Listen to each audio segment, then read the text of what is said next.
Hi folks, Gamerbug here again, and we're now at the final stretch of our Professions What If series for the Black Death.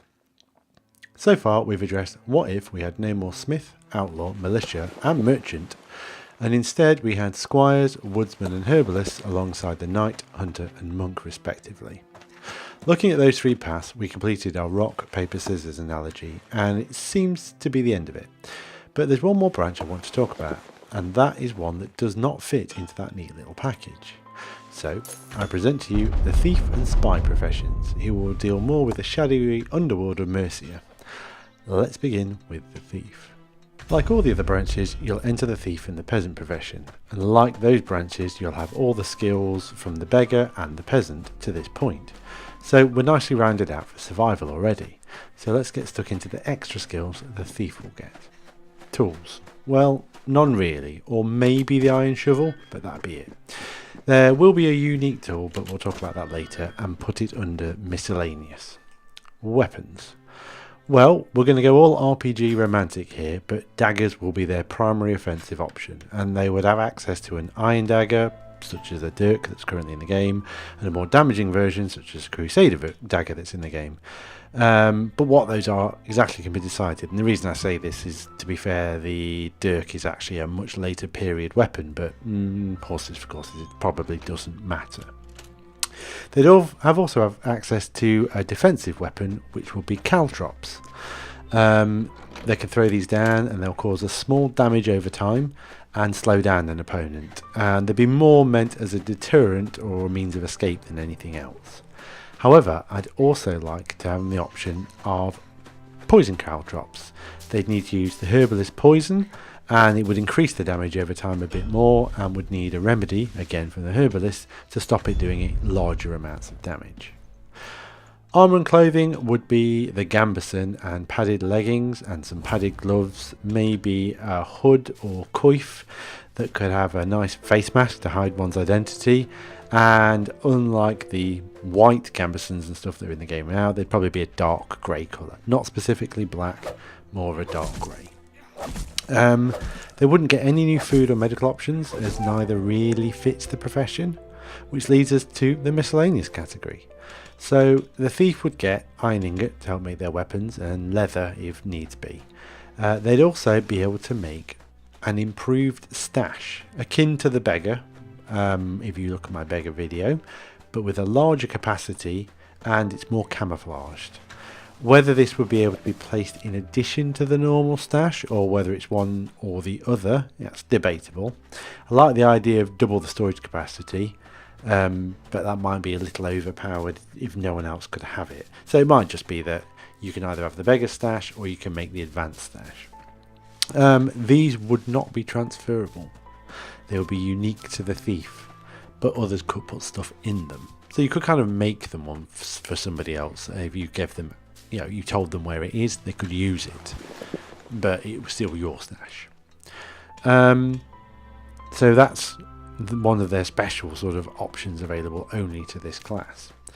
Then they would get thieves picks that only they can craft again.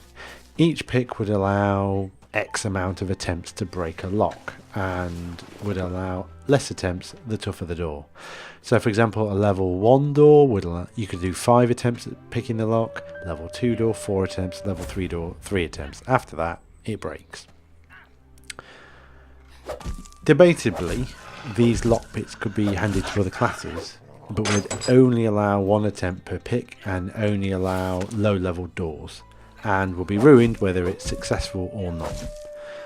You could argue as well that only a thief is good enough to pick a lock, and they couldn't do that at all. Making a thief a part of your group a viable option, because they would help you to get into houses, castles, keeps, whatever, easier. It's worth noting you would not be able to steal houses if this was implemented. You'd only be able to steal belongings, because the class would become a little bit, well, griefy and overpowered. This is to help you break in and steal stuff. And it shouldn't be easy to break in, but it should be much easier for the thief. Alongside the pick lock ability, they'd have pickpockets and steal. Both would work essentially the same. but it depends on proximity. So if they walked up to an item or a stall that can be pilfered, they would steal from that. If they walk up to a person who can have their pockets emptied, they would try and steal from them. Unlike other classes, they'd be able to enter stealth and will have a little meter or something to say if anyone's looking or not. Now, at the minute in the game, it doesn't matter if someone's looking or not, you're automatically caught, but it shouldn't be. But I like the idea that a thief is observant enough to have a warning someone's looking or someone's not looking, whereas everyone else would have to be looking around to see if anyone's actually staring at them. So there'd be less risk for them. Regarding other players, a thief would not only be able to pick their pockets, but also put items into their pockets, which will have more benefits when we talk about the next tier profession. So on top of those skills, the thief would have a bonus to daggers with their damage, would make quieter footsteps as they run around, be able to stealth, crouch walk faster, and maybe a bonus to cloth armor protection, because cloth armor is their thing. So that's the thief.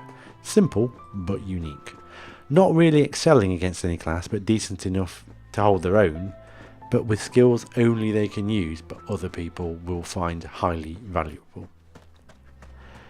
The progression from thief will lead us to the spy profession, a master of subterfuge and disguise.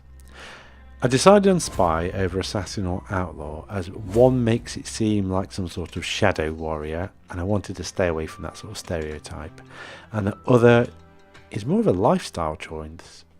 I'm an outlaw. I can be a knight outlaw, I can be a peasant outlaw, I can be a hunter outlaw.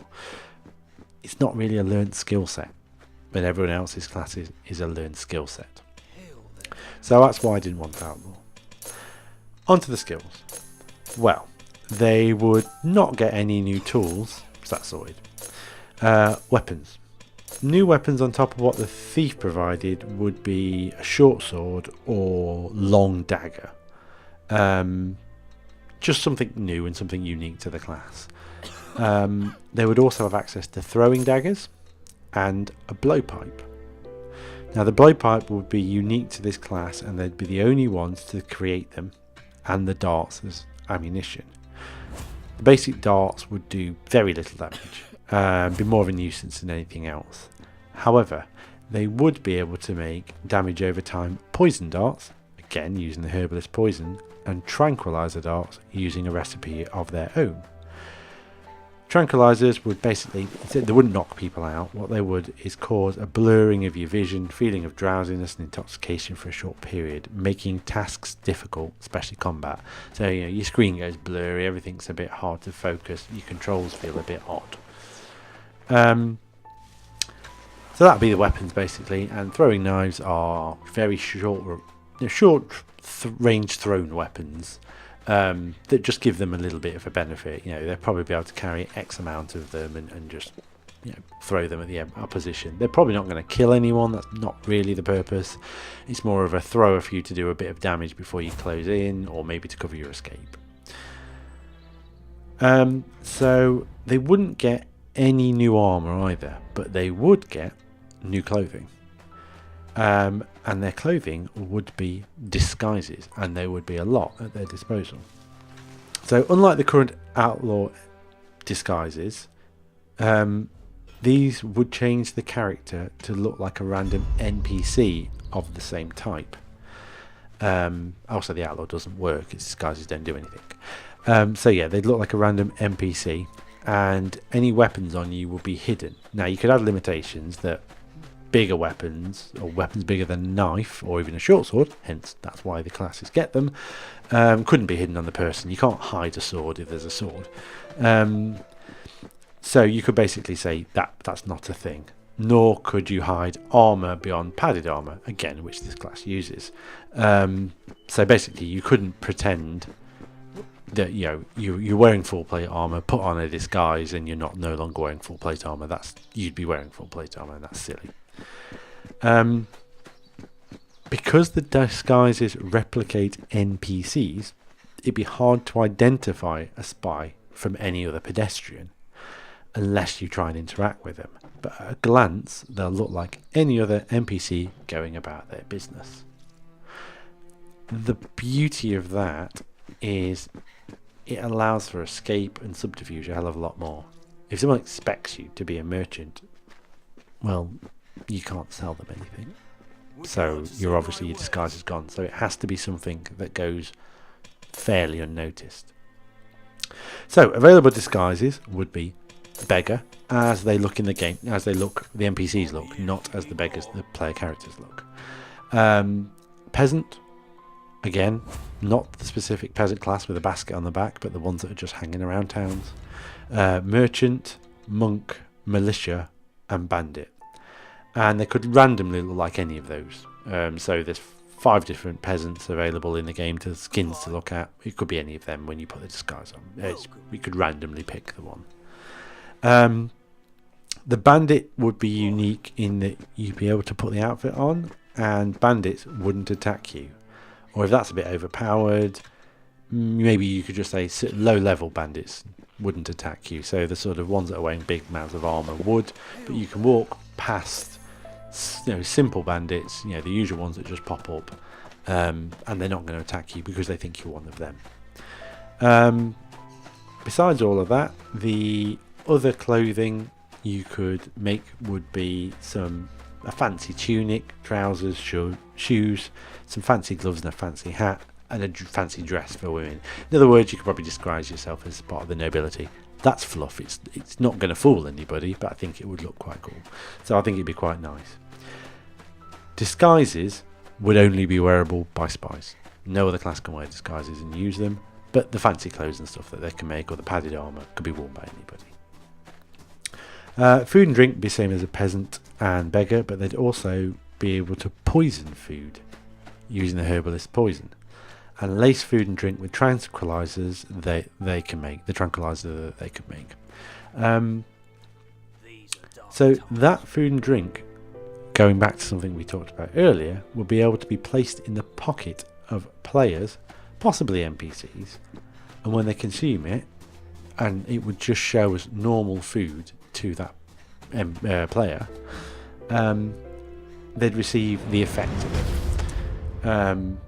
So if it was poisoned, so imagine you sneak up to a player, or even not sneak, you blatantly dressed as a peasant walk past the player, and obviously to all of this work the NPCs would have to be mobile, which they used to be. They used to walk around a bit more, but yeah, they'd have to be a bit more mobile, and you could literally walk past a player, pick his pocket, but instead of taking anything, you could put an apple in the pocket, but this apple would be poisoned, and if they eat it, it would do poison damage, and it would do probably a fair amount of poison damage to the person because they're ingesting the poison. They're not just being hit by a poison dart, they're actually eating it, and probably should cause like vomiting and stuff like that.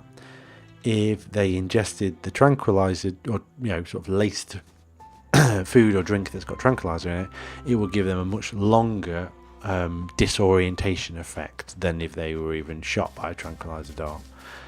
I think it would just be kind of cool to do that. Also, you could probably put the food, if you wanted to role play it out, you could poison food and make people eat it, things like that. Now, you could potentially have it where you can slip this into an NPC's pocket, and if they consumed it and they were poisoned, they would just die very quickly. This wouldn't happen to a player because it would be unfair, but yeah, that would be kind of funky. Or if it was a tranquilizer, it would just knock them out, flat knock them out. Now, you'd then be able to drag away the unconscious NPC or the dead NPC, and then you could disguise themselves as their replacement. So if somebody comes to a town and they're used to seeing a peasant or a guard somewhere, you could kill that guard and be them, which would be quite interesting. Now, the reason I say give the disorientating effect to tranquilizers, but NPCs can be knocked out, is because knocking out a player is quite overpowering sometimes. So I don't think that would probably be fair, because you could just knock them out and kill them, and that would be a bit too cheap. As for miscellaneous skills, they get the ability to make fake iron, gold and silver ingots that can be given to other players.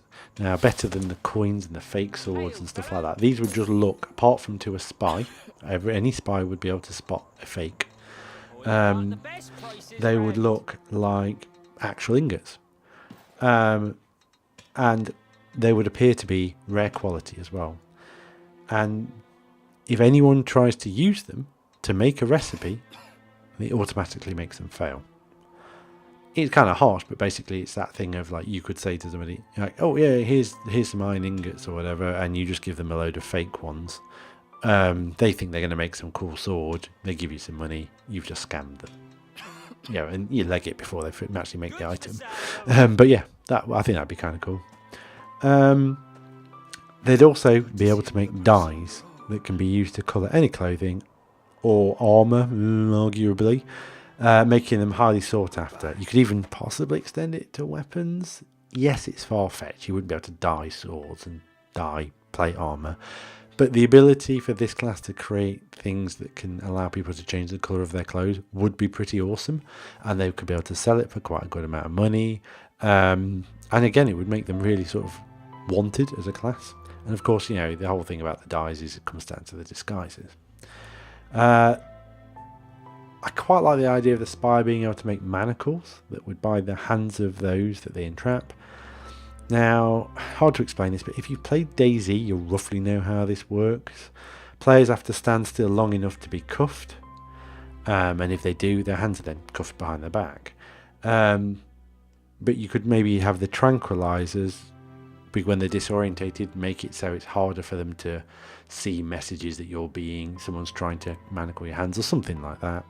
Or maybe just quickly, element of surprise, you're an NPC, they walk up, and before they even know, they're looking in their bag and you just clunk, pick some manacles on them. It could be awesome for role-playing, for taking people prisoners. And obviously players would be allowed to try and break free, like force their way out of the manacles however often. And thieves should have the option, if they've got picks on them, to be able to pick the lock. Probably, you know, a much better chance of doing so. Like I said, I think it'd be good for role playing. Another new skill for the spy would be a locked chest. Somebody actually mentioned this in the comments for the carpenter sort of class, the woodsman, being able to craft this. And the reason I didn't is I want this class to have some pretty unique abilities because, as I say, they're not combat specialists. This is a class or two professions, all of their own sort of making. You know, they probably wouldn't stand in a fight that well against the others, so let's give them something unique. So, locked chest. Basically, this can be upgraded like doors and would hold the same amount of items as any other chest. That's not different, but it can be locked and requires a pick to gain access. And it'd be the same limits that we'd put on picking locked doors. Only one locked chest would ever be placeable by the character, but they would be able to be given to other players. So you could make one and give them to another player.